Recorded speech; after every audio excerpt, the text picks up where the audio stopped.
Assalamualaikum warahmatullahi wabarakatuh. Kali ini, Sujono Clan akan membahas sebuah novel yang ditulis berdasarkan kisah nyata oleh Jurid Ciwidey, M. Sidik, Tanya Demit. Cerita ini bertajuk Ritual Tarik Janin.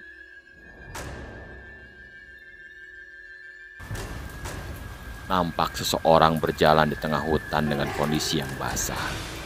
Dia hanya terdiam di sana, meskipun beberapa kali petir menyambar di tengah hujan deras yang mengguyur dirinya pada malam itu. Beberapa kali dia terjatuh di jalanan yang licin akibat hujan yang lebat pada malam itu. Namun, dia kembali bangkit dan berjalan menyusuri jalanan yang gelap gulita tanpa peduli tubuhnya basah dan kotor akibat lumpur yang ada di sekitar. Entah apa yang dia cari, namun dia seperti menyusuri tempat yang akan dia tuju di tengah-tengah kegelapan malam. Dengan senter yang dia bawa, beberapa kali dia melihat jam tangan yang berwarna perak di tangannya dan menunjukkan pukul 12 malam kurang. Aku harus segera menemukannya, karena kalau tidak, semuanya akan gagal, katanya dengan nada yang tergesa-gesa. Dia terus berjalan di tengah petir yang menyambar pada malam itu. Tubuhnya tertatih-tatih dan menggigil kedinginan, sehingga senter yang dia bawa pun bergetar hebat. Rupanya, dia berjalan ke salah satu kebun yang ada di salah satu rumah warga yang ada di sana.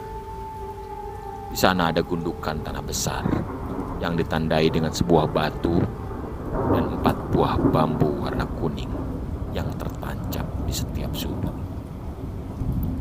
Akhirnya, perempuan itu menghela nafas seperti tidak ada rasa takut setelah melihat gundukan itu. Malah, dia merasa senang karena langkah kakinya semakin cepat ketika dia melihat kuburan itu dari jauh. Sesampainya di kuburan, dia langsung duduk dan menoleh ke arah kiri dan kanan untuk memastikan bahwa tidak ada orang lain selain dirinya yang ada di sana. Bu, akhirnya Imas bisa mengabulkan keinginanmu. Imas memandangi kuburan itu selama beberapa detik.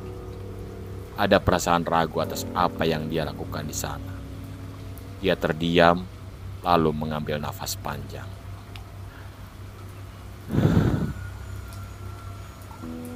Tak lama, dengan kedua tangannya, dia langsung menggali tanah kuburan yang kotor dan becek tersebut.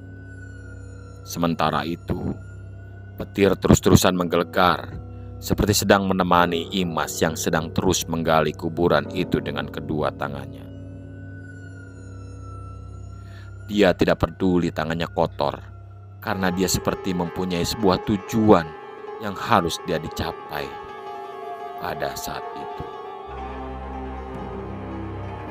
Beberapa kali dia melihat jam tangannya lagi. Waktu terus berdetak menuju tengah malam. Imas nampak seperti kebingungan. Dia seperti sedang dikejar waktu.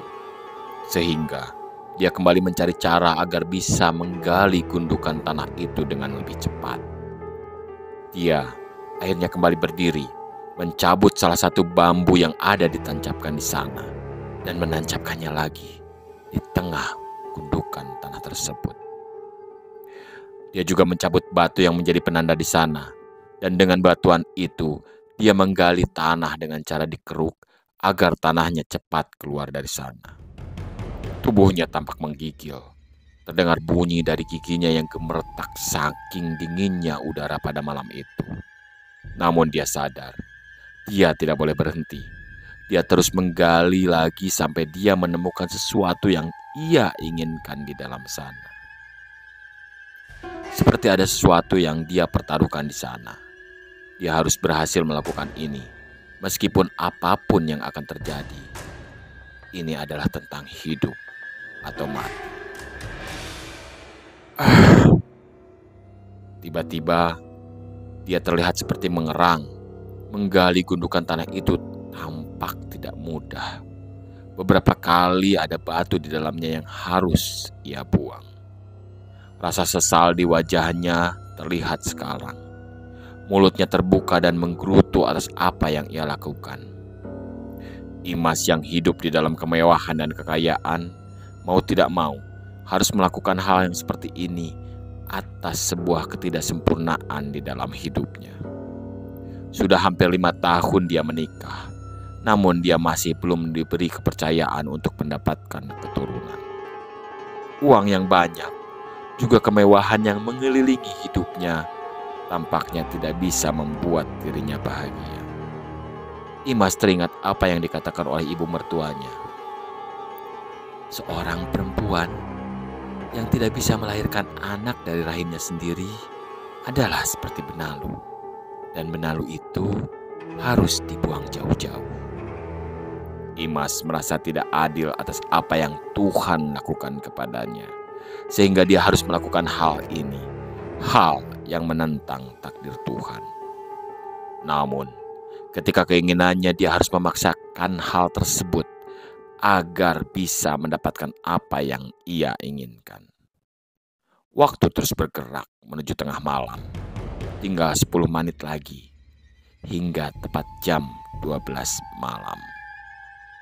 Dengan nafas yang kini terengah-engah, Imas masih berusaha menggali tumpukan tanah itu dengan benda yang ada di sekitarnya. Hingga akhirnya, tepat 5 menit sebelum jam 12 malam, dia menemukan sesuatu di bawah gundukan tanah itu.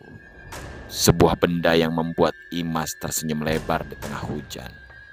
Wajahnya menunduk secara perlahan. Terlihat tetesan air hujan yang menetes dari rambutnya ke arah benda tersebut. Dengan nafas yang terengah-engah, dia akhirnya mengambil benda tersebut secara perlahan dari dalam sana. Benda itu adalah kunci dari hal yang ia impikan, yang sebentar lagi hal itu akan terwujud. Dia langsung mengambilnya dan mendekatkannya ke arah dada untuk dia peluk pada malam itu, di mana semuanya berawal yang akan mengubah kehidupannya untuk selamanya. Terlihat dengan jelas, senyumannya yang kini mulai menyeringai, ditambah dengan petir yang menyambar, sehingga wajahnya nampak terlihat secara sekilas.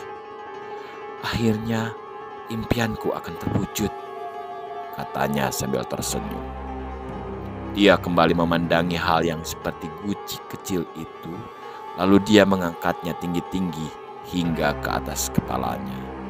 Tak lama kemudian, dia melemparkan ke arah batu yang tadi dia pakai untuk menggali gundukan tanah tersebut, sehingga guci itu terpecah. Terlihat 2 buah benda berwarna putih ada di dalam pecahan benda tersebut. Seketika, Imas kembali mendekat untuk melihat dari dekat kedua benda itu. Kedua benda itu yang akan menjadi penyempurna bagi apa yang dia lakukan. Dia langsung kembali menoleh, tepatnya ke arah sebuah rumah yang letaknya tak jauh dari kebun tersebut. Sebuah rumah yang merupakan pemilik asli dari benda yang ada di depannya ini. Dia akhirnya memegang kedua benda itu dan membukanya secara perlahan.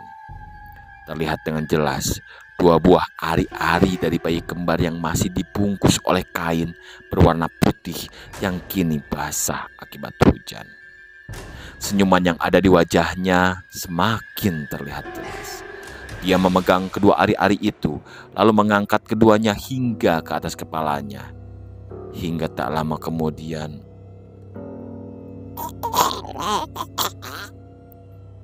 kedua ari-ari itu dia masukkan ke dalam mulutnya tanpa ada perasaan jijik ketika dia memasukkan 2 benda tersebut.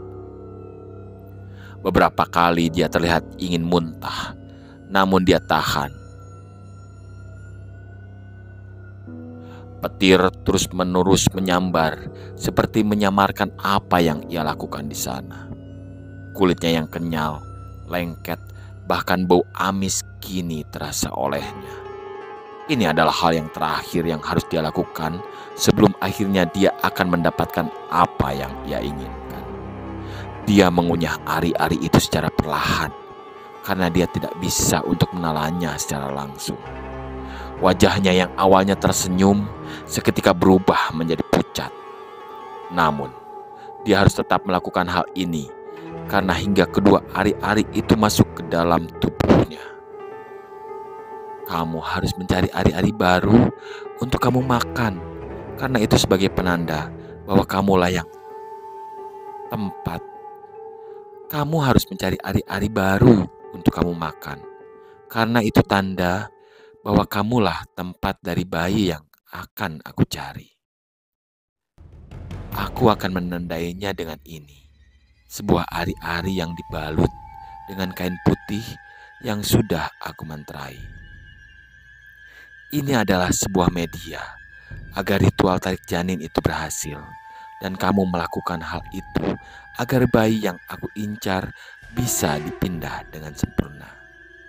Seketika Imas teringat perkataan itu yang dilontarkan oleh seorang dukun. Seorang dukun yang membantunya untuk mendapatkan sebuah keturunan yang ia sangat idam-idamkan. Sehingga dia harus melakukan hal ini, memakan ari-ari bayi yang baru lahir agar ritualnya berjalan sempurna.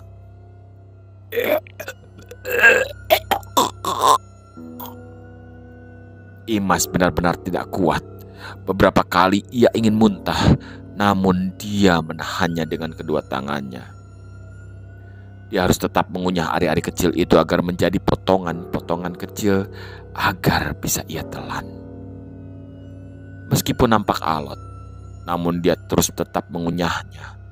Bahkan salah satu tangannya sengaja dia masukkan ke dalam mulut agar membantunya mengikit ari-ari itu terpecah menjadi beberapa bagian. Imas menelan ludah. Dia merasa bahwa ari-ari itu sudah dia telan sekarang. Sambil menghela nafas panjang, Imas secara perlahan menelannya. Dia bahkan memukul-mukul kerongkongannya seperti perlahan agar ari-ari itu bisa masuk ke dalam tubuhnya. Perasaan mual dan ingin muntah semakin terasa, namun dia terus menahannya. Bahkan ketika potongan yang ada tidak sengaja keluar dari dalam mulutnya jatuh ke tanah, dia langsung mengambilnya lagi dan memakan bersama lumpur yang menempel di ari-ari tersebut. Imas benar-benar sudah kehilangan akal atas apa yang lakukan. Namun, sepertinya dia tidak terlalu memperdulikan hal itu. Dia hanya ingin semuanya berakhir dengan secara bahagia atas apa yang ia lakukan. Dia akhirnya menelan semua ari-ari itu tanpa sisa. Hujan yang terus mengguyur dirinya pun masih begitu deras, ditemani dengan petir yang terus menyambar dirinya. Tak lama kemudian, tepatnya beberapa menit setelah ari-ari itu ditelan olehnya. Tak lama kemudian, tepatnya beberapa menit setelah ari-ari itu ditelan olehnya, tiba-tiba wajah Imas tiba-tiba mengerang kesakitan, seperti ada sesuatu yang terjadi di dalam perutnya. Ketika itu, dia langsung duduk dengan kedua tangannya yang refleks memegang perutnya. Dia benar-benar merasakan sebuah rasa sakit, seperti ada sesuatu yang menusuk-nusuk dari dalam tubuhnya. Rasa sakitnya begitu kuat, sehingga dia nampak sedikit meneteskan air mata di tengah petir yang terus menggelegar dengan cahaya kilatnya yang menerangi Imas yang basah kuyup pada malam itu. Namun secara perlahan, tangisannya secara perlahan berubah menjadi sebuah kebahagiaan. Senyumannya menyeringai terlihat jelas di tengah petir yang menyala selama malam itu. Rambutnya yang basah terlihat menutupi sebagian wajahnya sambil memegang perutnya. Dia akhirnya berhasil melakukan ritual tarik janin yang bisa membuat dirinya mendapatkan seorang keturunan. Seseorang keturunan dari seorang rahim yang berbeda yang sengaja dipindahkan kepadanya secara paksa.